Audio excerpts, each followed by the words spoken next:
শরীয়ত পরিপূর্ণ হিসাবে আমল করা হয়েছে, যার জন্য আমি আল্লাহর কাছে লাখো লাখ শুকরিয়া আদায় করছি। এই দরবারে শরীয়তকে পুরোপুরি হিসাবে আমল করা হয়েছে। আলেম ওলামা আমাকেও দু একজন বললো ঘরের ভিতরে যে হুজুর বহুত দরবারে যায় খাড়ায় থেকে বসার জায়গা পাই না, আজকে এই দরবারে আসলাম, আমাকে বসায় নিয়ে আমাদের খলিফা গাদ্দার হাসিম পীর শহীদুল ইসলাম সাহেব কিবলা উনি আমাকে বসায় আগে চা পানির ব্যবস্থা করে, খানা ছানা খেলে আগে বসার ব্যবস্থা করছে। আর হাদিসের ভিতরে পাওয়া যায় ইজ্জতিনি কামাল উলামা, যেই জায়গায় আলেমের ইজ্জত হয় ওই জায়গাতে আল্লাহর রহমত ওই জায়গাতে নাযিল হয়।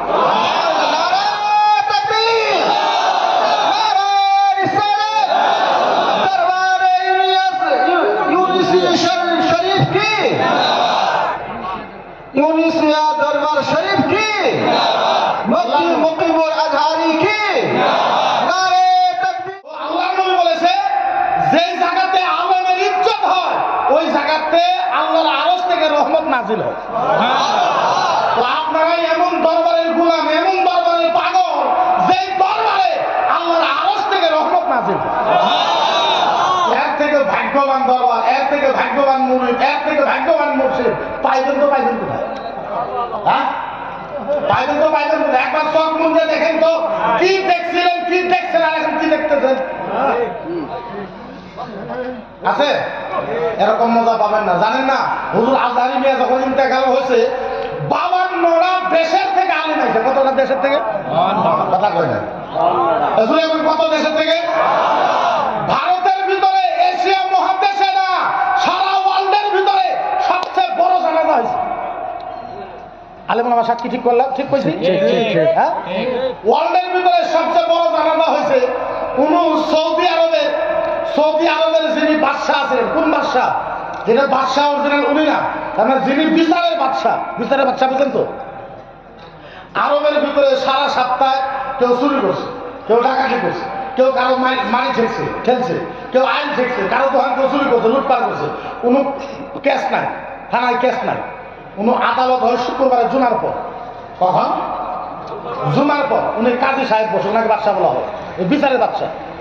কাজের সামনে দুজন করে সাক্ষী পেশ করে, চুরি করছে, সাবিত আছে বলে হ্যাঁ, তাহলে এনার বাবা হাত কাটি, ওনার বাবা হাত এইখানে কাটি দেওয়া হয়।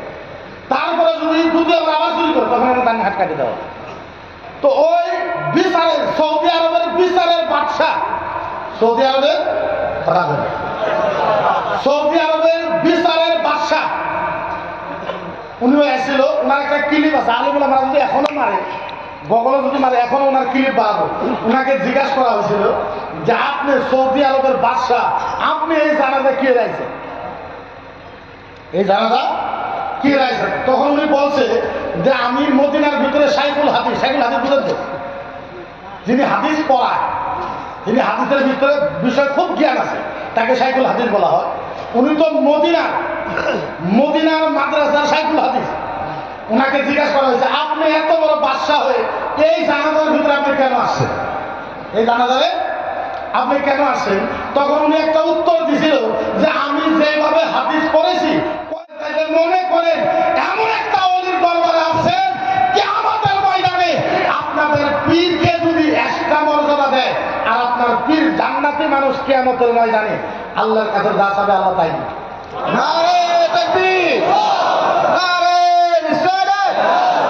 वाली बुखुल दरबार शरीफ, वाली बुखुल दरबार शरीफ, मुफ्ती मुकीमुल अजहारी। কি বাদ দিছে? কইলাম না কি বাদ?